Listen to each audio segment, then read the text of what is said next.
He led Rangers out of the tunnel at Ibrox many times, but never in such emotional circumstances.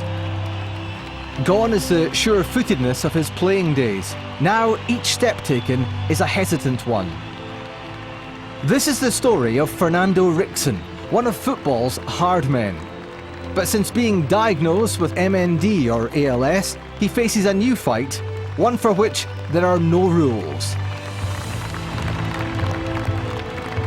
I can see in the phone, I said, why me, what happened?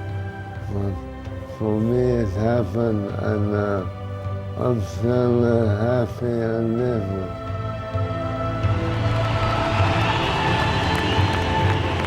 In my head, I'm feeling every day, but my body don't want anymore. What a great footballer. A great athlete. Outstanding. He was an animal. Like crazy. We both broke down in tears. The disease is really unfair because you cannot do anything. Day by day, you're going backwards. You see physical, mental, it's going down, costing a lot of energy. It's terrific that so many people are here.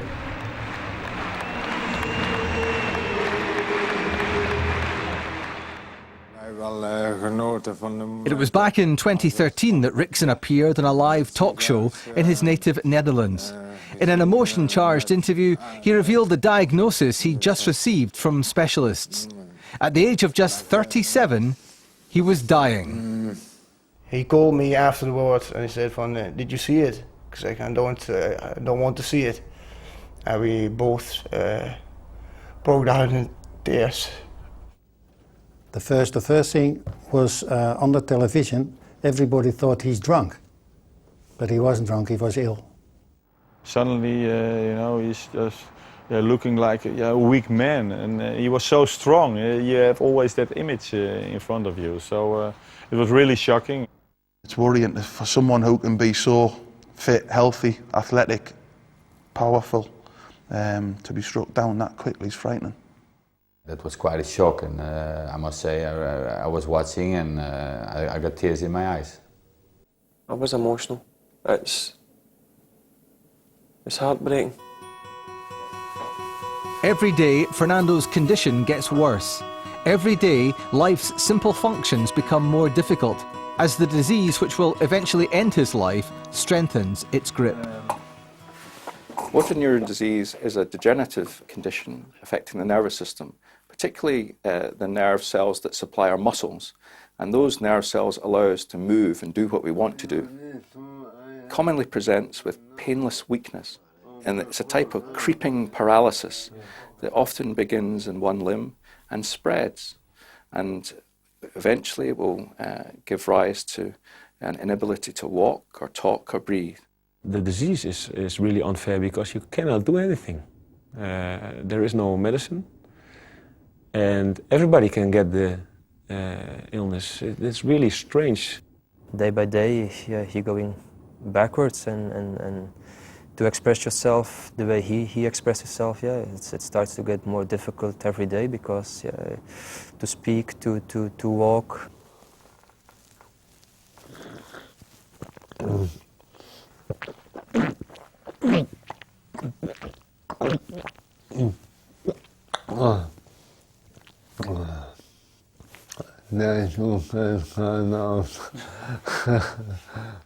It's often a condition that most doctors and physicians dread the most of actually contracting themselves because of the loss of self-control and autonomy that losing your ability to move and breathe and talk, communicate, generates. And mixed in with that is the inability for any therapeutics, any drugs, to make any real significant impact on the condition. And as a result of that, many doctors would not wish this on their worst enemy. It's one of the worst illness that you can be diagnosed with at this present time. And people who know Fernando personally, he has contracted an illness which is the opposite of who he actually was. you need to listen to your body. Now I think when everybody who know me know I don't listen. Fernando Ricksen's battling style often got him into trouble with the authorities, but he was a fan's favourite during 6 years at Rangers, the longest he stayed at any of his clubs. Back then, Rangers' team was filled with stars, a world away from his upbringing in a Dutch mining town. When we were very little, we cannot afford for like shoes or, to play with at football. And then my father, the truck driver, he drive several extra miles so that he get extra money, so he can buy for Fernando and for me boots to play with. So I always say to him, you must remember where you're from. I was 15 years old and we played in the same academy. He played 2 teams higher, but I also know him because he lived next door to my aunt and my uncle, and we play on the street. And every time when we quit football, Fernando was gone and something was happening in the neighborhood. And we were looking, where's Fernando? And then he came running back and he had a fight with some guys or something. When he was a little kid, he was like a sissy, and he was not so bad boy as the Rangers remembered him. After he was 16 years and he's gonna go to his first contract with Fortuna. After that, he has changed to a big man, so as he is. But at first, and when we were little, he was I always said, a little girl. I was a very good friend of his brother, I'm still, and when there was a fight with him, with his brother, he was the first who said, who did it? I come. So he was like a real street fighter, and also you saw it in his career. Everywhere where he was, even if he didn't play well, he gave always 110%, and that's also where he lived in his town, was the same, to survive. It was a different kind of area where I was grown up, and maybe that's why he had his goal was to be a football player. Doesn't matter what's happening, I'll become a football player, and maybe that's his background was a little bit different than I, and we both came really far, but for him it was the way of life to become in a better life. Mark van Bommel would later play with Ricksen in the national team, but their careers started together in the youth system at their local club Fortuna Sittard. He is our club legend, he is a hero, and we wanted to honor him for what he did for us and for all our fans. And we want to honor him by naming the stand after Fernando Ricksen himself. The fans call him Fernando the Commando because he is always making the extra yard and does everything what's possible to win the game. In fact, Fernando the Commando was so tough as a teenager that he acted as minder for a young Mark van Bommel, a player who himself in later years would add steel and grit to the midfield of Barcelona and Bayern Munich. He was my backup.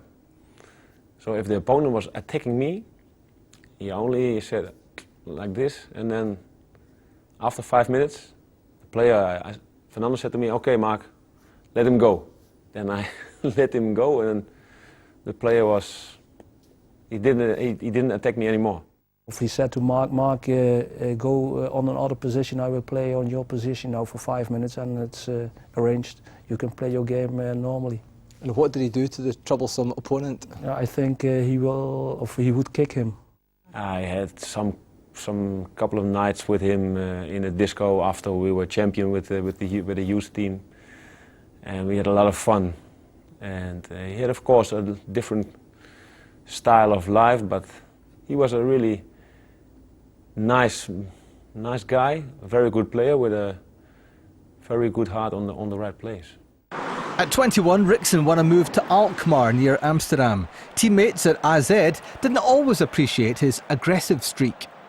Normally boys from down south, if you speak to a lot of professional players come from Roda or Fortuna and they come to the city, to the western part of Holland, they struggle adapting. And Fernando was a guy which you think lived his whole life in this area. His mentality and his, come on, he came in straight away. he hadn't had any problems at all. Sometimes he was a big mouthed, you know. He was, come on, I'm not afraid of you guys. He was an animal, you know. An animal is always fighting and so on and so on. He was a stranger, but a nice guy. He was a really nice guy. Yeah, he could be very ignorant and very training, for instance. You know, he dived in tackles, which you think, you know, I keep everybody fit. You know, I'm a winner. I always want to win. But there were some other players in the team as well, like who are the same character, and sometimes that bounces, and that happens everywhere. But especially with Fernando. And Ricksen was developing a reputation off the pitch too. I think he was dying at that time already. Because outside the field, yeah, there are a lot of stories. And we know something as trainers, we know, I live here in the neighborhood, so a lot of people in town tell us stories, but is it true? But after the game, on Monday, he trained very hard, so he was as a pro okay, but outside he was no pro. Despite the off-field issues at Alkmaar, the manager at Rangers, strict disciplinarian Dick Advocaat, thought he could control Ricksen and added him to a growing Dutch colony at Ibrox. Former colleagues worried that Glasgow and Ricksen would be a dangerous cocktail. You earn a lot of money, you go to big clubs, and if you then don't have your family around, then it can be hard. I didn't smoke cigarettes or something, but I like to drink and sometimes too much. I think it was murdering him. Yeah, he got problems through the alcohol. Rangers at that time was, I think, for players like Fernando, was a dangerous club. Yeah.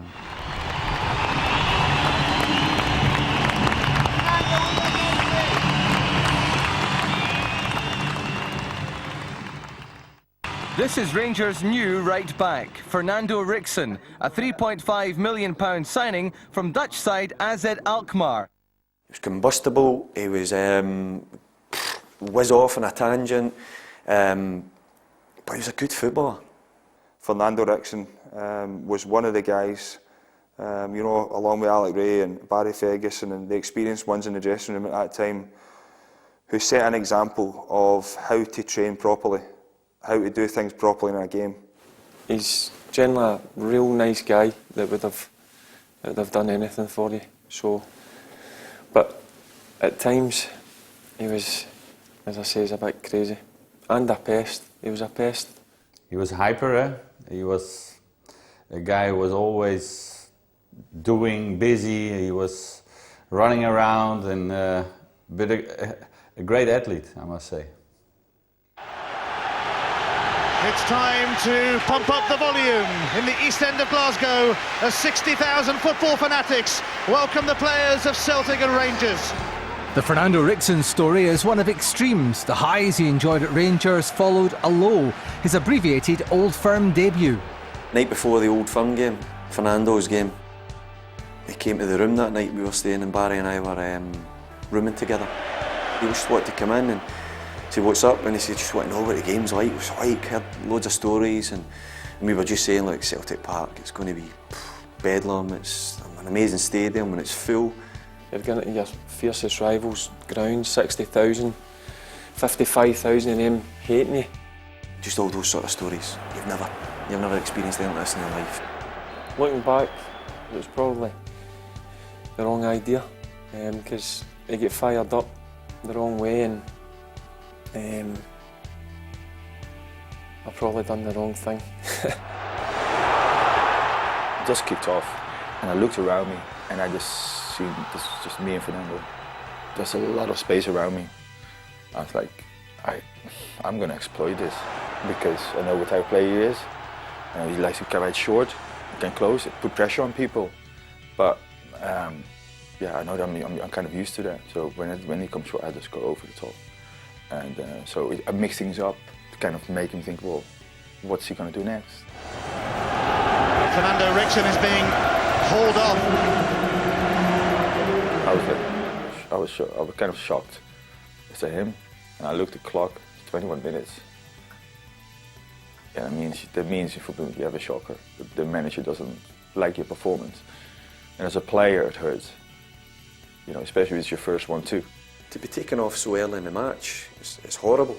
And you have got sympathy, but to be honest, it was secondary, because we'd just been beaten heavily by Celtic, humiliated with the result, and I'll go as far as saying that, because that's not something you like to have. Dick Advocaat will have plenty to say to Fernando Ricksen at half-time. The emotional Dick Advocaat versus the emotional Fernando Ricksen nearly collapsed in half-time with fist fighting in the dressing room. So Barry Ferguson and Arthur Newman, I think, were cooling down the wee war there. There was all sorts going on, and Dick at the time was telling him to sit down and shut up, and there was all sorts. I think they both did one hit, and that's it, but they both missed, or it was a slight touch, so it was a draw. I can remember him after the game, you know, he was very down and for a couple of days because he played so bad, but I think that experience Fernando had, you know, only made him stronger. A lot of people would have just disappeared, gone under. This isn't for me. But he didn't. He came back and really successful player for Rangers. Teammates admired Ricksen's work ethic, both in practice and in matches. But it was obvious to them that although he worked hard, he also played hard. Aye, you can't hide that.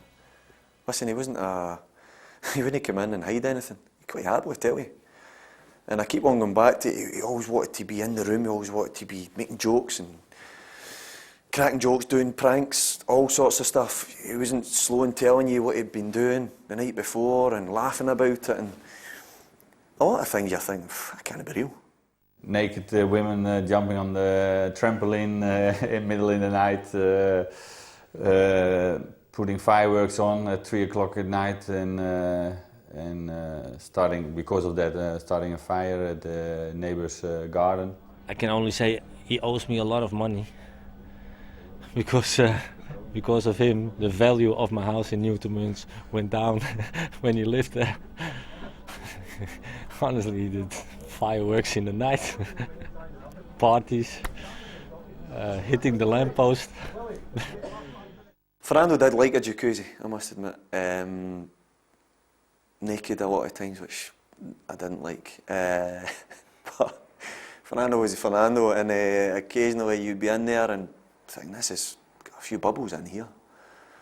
Not your regular jacuzzi bubbles, and then there'd be a few more. And before you know it, there's bubbles everywhere, and then Fernando would jump up and he's got a tub of shower gel under there and he's squeezing it in, and obviously it's just starting to go everywhere.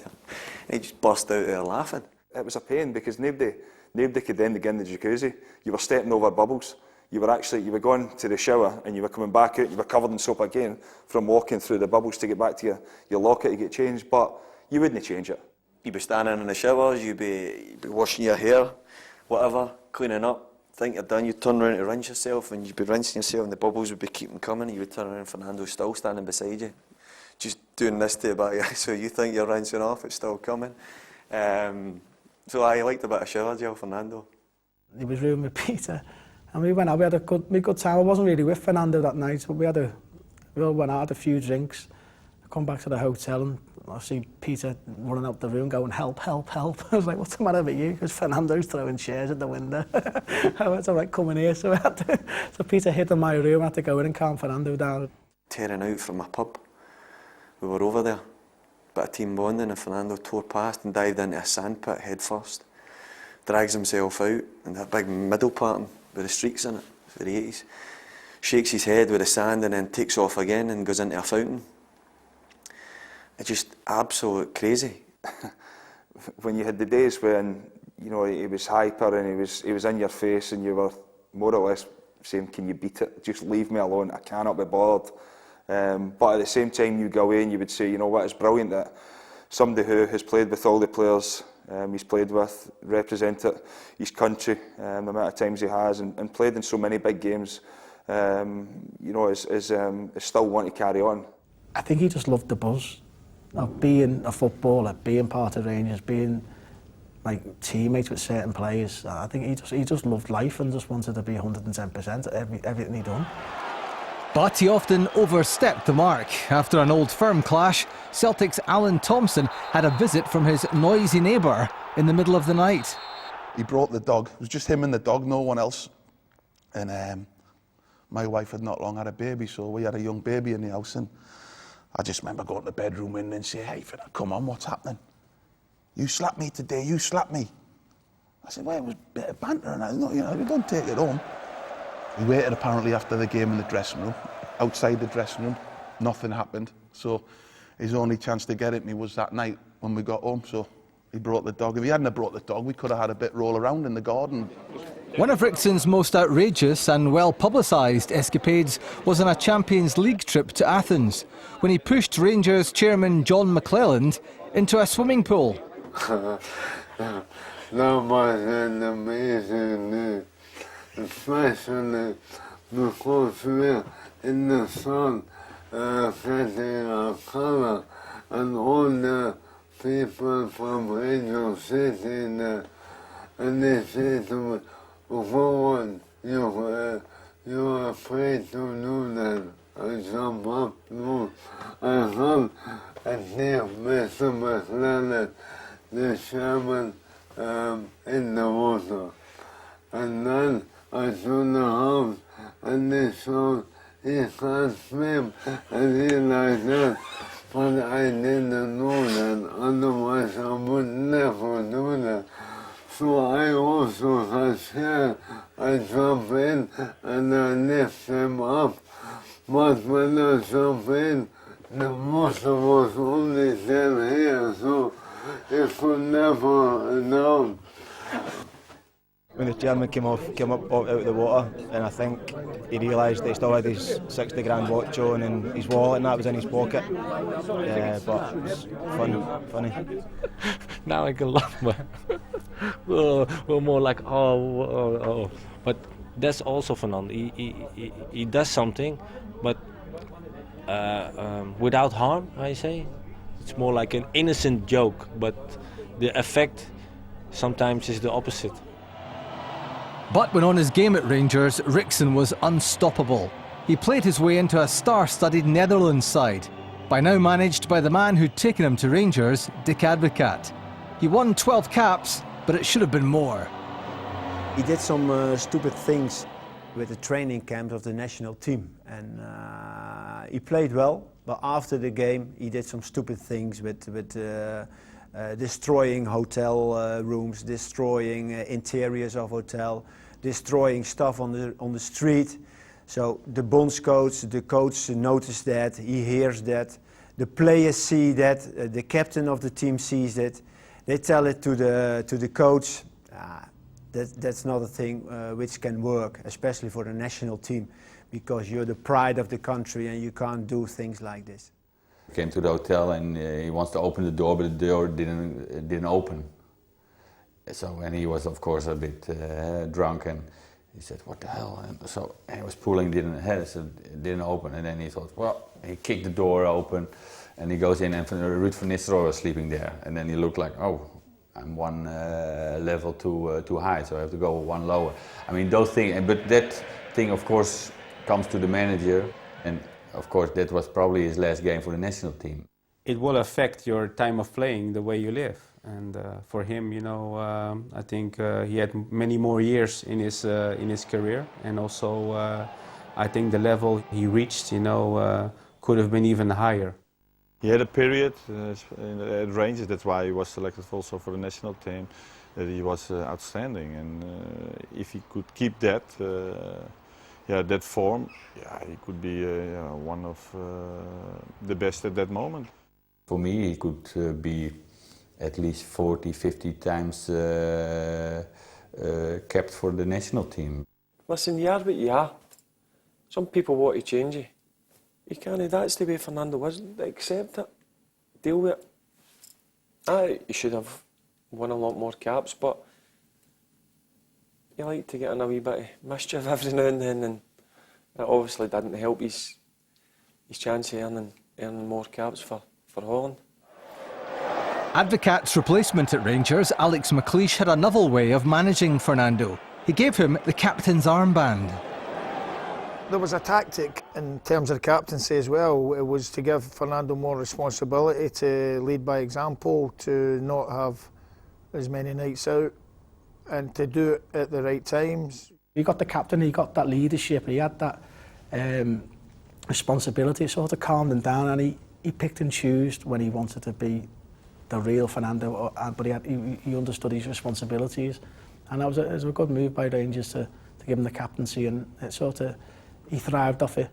I come back, the club signed me back, and Fernando was the captain, and to be fair to him, he wanted to give me it straight back, but listen, we were in a season, and we were halfway into the season, and that shows you again.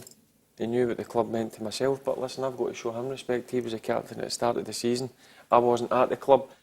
It was a good decision because it brought us success. It brought a brilliant level of consistency from Fernando Ricksen, and it was one of the best decisions I've made in my career as a coach and manager. Ricksen flourished as skipper. He was joint winner of the Scottish Players Player of the Year award together with Celtic's John Hartson in 2005. The same season, Rangers pipped Celtic to the title in the final minutes of the season on what became known as Helicopter Sunday. The build-up to it was just very optimistic, and with hope more than belief than anything else was that Helicopter Sunday. We just had to turn up and do our job. Fernando was captain. He made sure that our jobs were what we had to do in that day. Here's Thompson. Turned in by Sutton. Celtic have the lead. At half-time, which was a very critical moment, Fernando kept the players' heads up and kept the chest puffed out, because there was a wee sense of players with their heads down. I could feel it. I could feel the vibes in the dressing room, and I said, look, it's 45 minutes to go, there's 45 minutes to go, and it can go this way. Motherwell could equalise. We could score a winning goal and you win the league. That's how it can swing. The second half went to script exactly as I described it at half-time. He's got Novo on the right-hand side. In comes that to Novo, tries with a cross! And Novo is absolutely delighted with himself. Like McLeish looking for a miracle here. Well, a huge roar goes up in the stand. The Rangers stand here. Motherwell have scored against Celtic at Fir Park to make it 1 goal apiece. McDonald scored for Motherwell! Has he snatched the league from Celtic? Look at the scenes at Fir Park. Alec McLeish is signalling here. Motherwell have scored again. McDonald again. It's Motherwell 2, Celtic 1. They haven't got one miracle, they've got two. And it looks as if Rangers are about to win a most unlikely championship. And it's all over. And Alec McLeish is swamped by his backroom staff.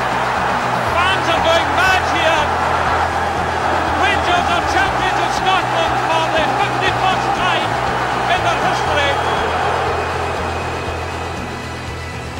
Just with a whistle going, it was just the emotion. If he was hyper before the game, he was 10 times more hyper after, because of the way we won the league, the miraculousness in it, the importance of it, and he was just. I felt really happy for him because he had a really good season that season as well, and for him to lift the cup was really good for him. Fernando Ricksen leading a bit of a help up. It's a very heavy trophy, but he'll manage it. Rangers champions for the 51st time. You look at the emotion on him when he lifts it, the trophy. You know what means something to the guy. Rangers has done something to the guy. That game was amazing. So you can imagine the bus ride back to Glasgow. It was a great day, great few days. We only had one laughing party. From there, we walked on the coast from pub to pub to the city centre. That's probably my biggest memory, Fernando, lifting that trophy and being part of that with coming back. And obviously, I remember him looking around at me and saying, "Here, take the trophy." But he was a captain, he had to lift the trophy.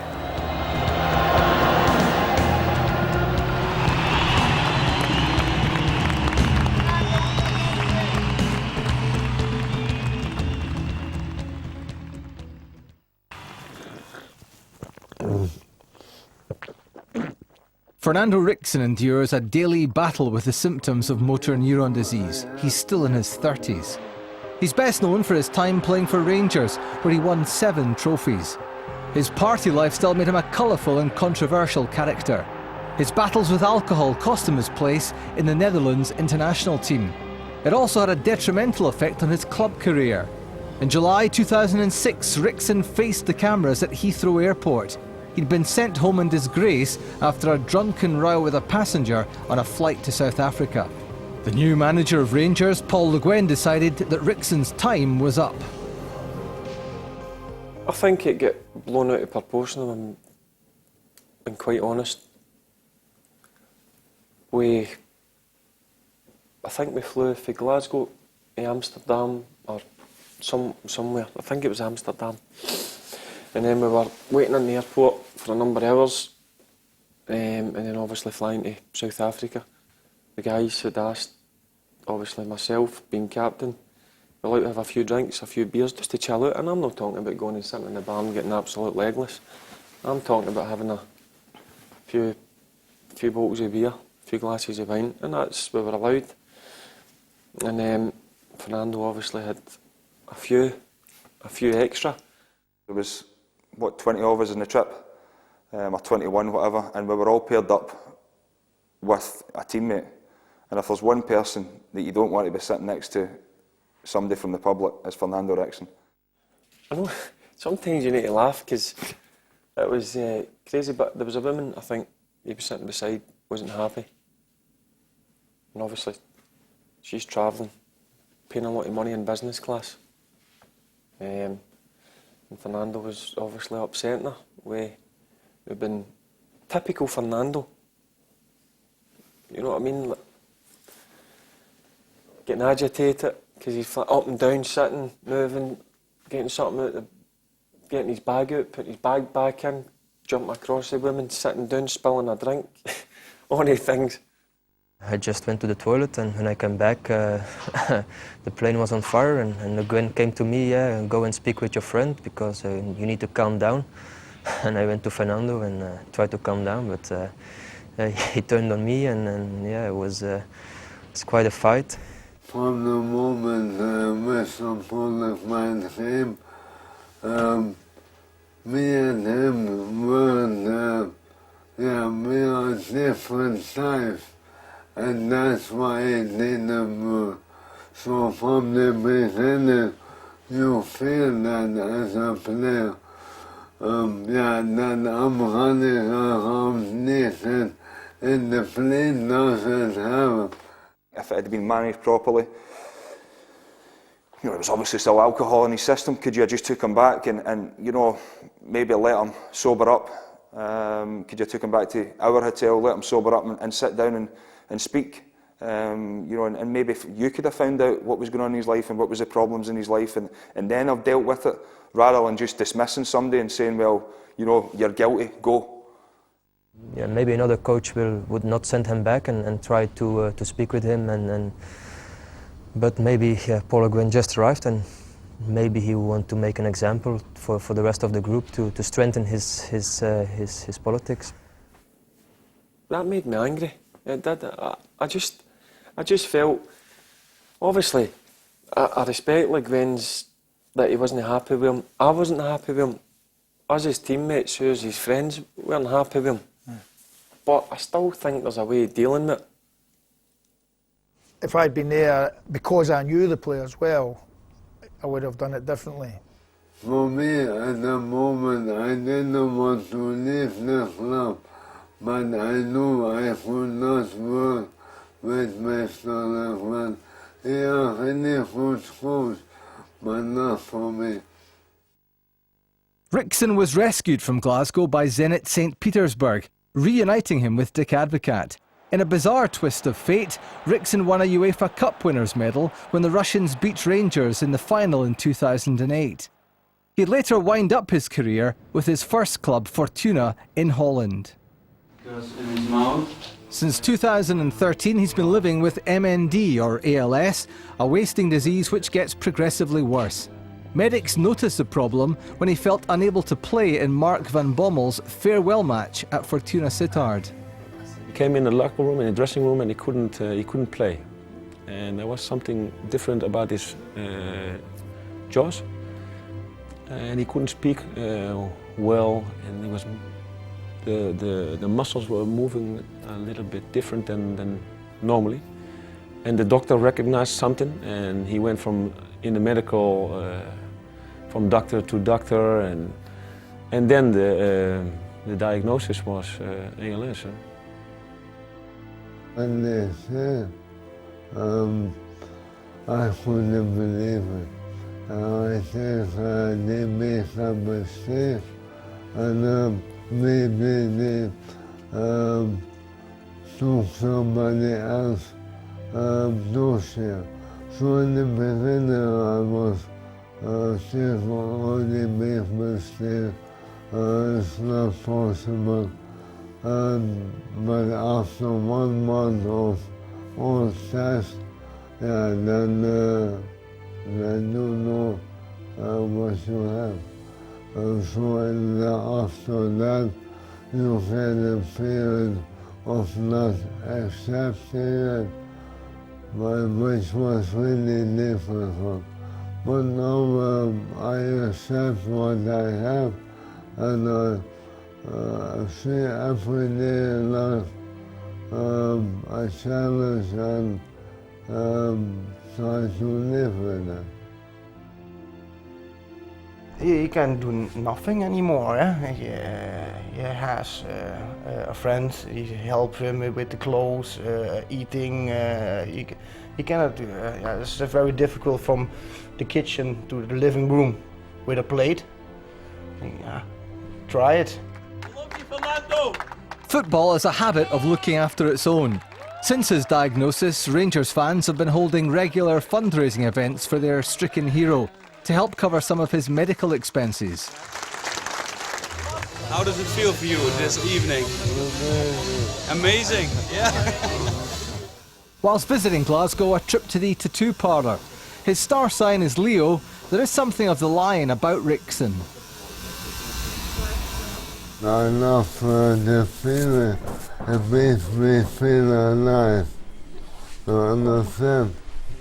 When I do it, the pain makes me feel alive, and it feels good. A return to the famous marble staircase at Ibrox for a gala dinner in his honour. An emotional reunion with some former Rangers teammates. Football has put its arm around Ricksen. And everybody that's here, put their hands together. Fernando Ricksen. The collective support he's received from officials, teammates and fans at his former clubs has been a source of strength and encouragement for Ricksen in what is a very individual battle. What they do for me is really nice, and I'm really grateful that they want to do that for me. In January, Fortuna Sittard fans travelled to Glasgow sporting their camouflage strips to visit the man they nicknamed Fernando the Commando. The occasion was the Fernando Ricksen benefit game. Former teammates travelled from around the world to play. The team bus was packed with international names. When it arrived at Ibrox, there was no doubting who was the star attraction.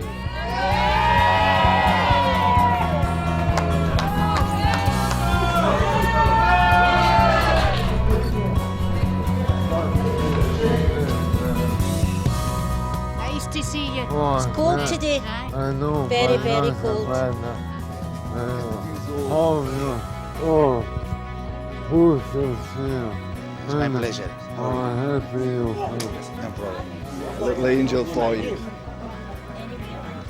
Let's put it inside. Oh. Give you some strength. Keep you happy. That's okay.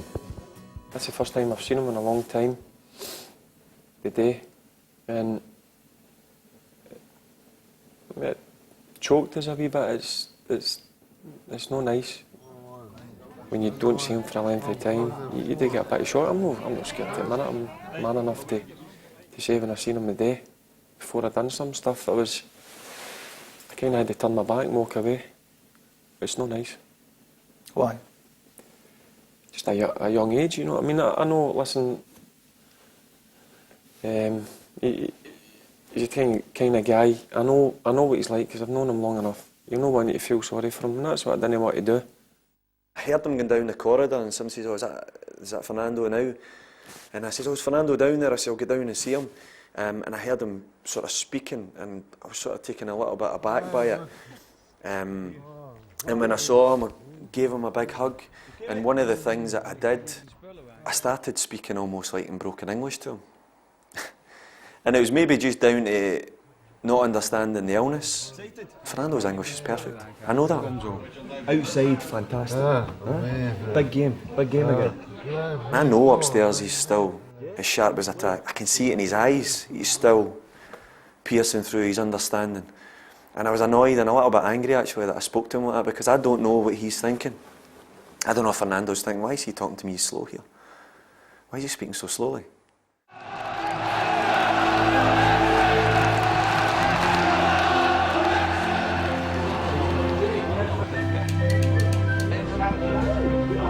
Today we are here for Fernando, and 40-odd thousand Rangers fans. It's a magnificent gesture by the fans. The stars are all turned up, past and present, to show support for Fernando and his family and what he's trying to do. Guys have got respect for him, and it shows you what kind of impact he had on people.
When he fell over, and he got himself up, and that just encapsulates the man in terms of gives everything, no matter what. No matter how he did, no matter how he started his Rangers career, he got back up and went again and gave everything. Over 40,000 paid into Ibrox. It was the second biggest crowd in the UK that weekend. Terry Sheringham made the fans smile, and Nacho Novo made Fernando laugh. There were more hits than misses that day as football rallied around Ricksen and his family. At a club that has itself suffered in recent years, this was a day to cherish its heritage and one man's part in it.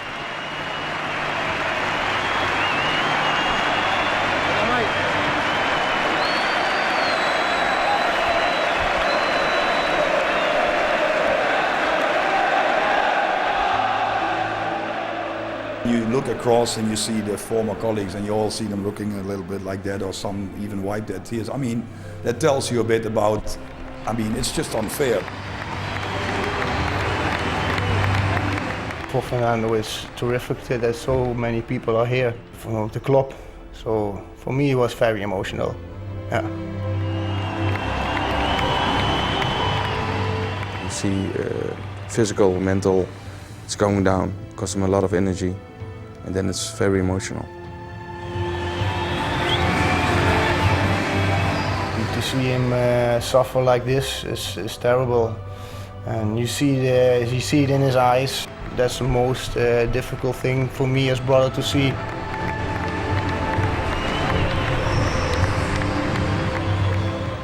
I'm going to live a very long time.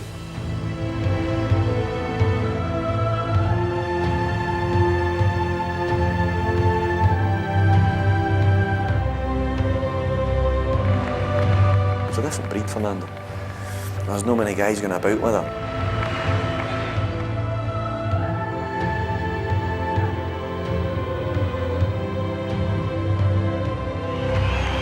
Somebody like 90 years will not be the same life what Fernando has done.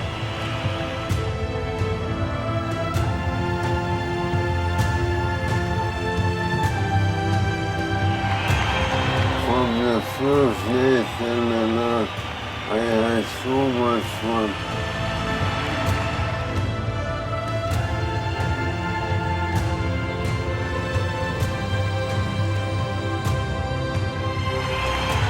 I would want to live in Fernando's. I like crazy people. I quite like that in somebody. It's got a bit of craziness in them. I don't think it does you any harm.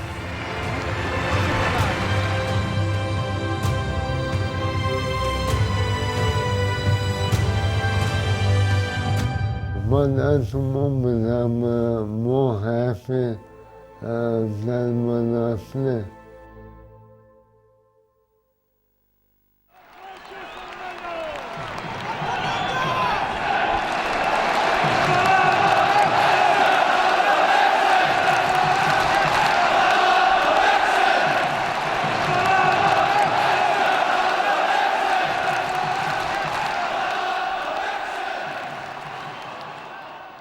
Enjoy Sky Sports Live.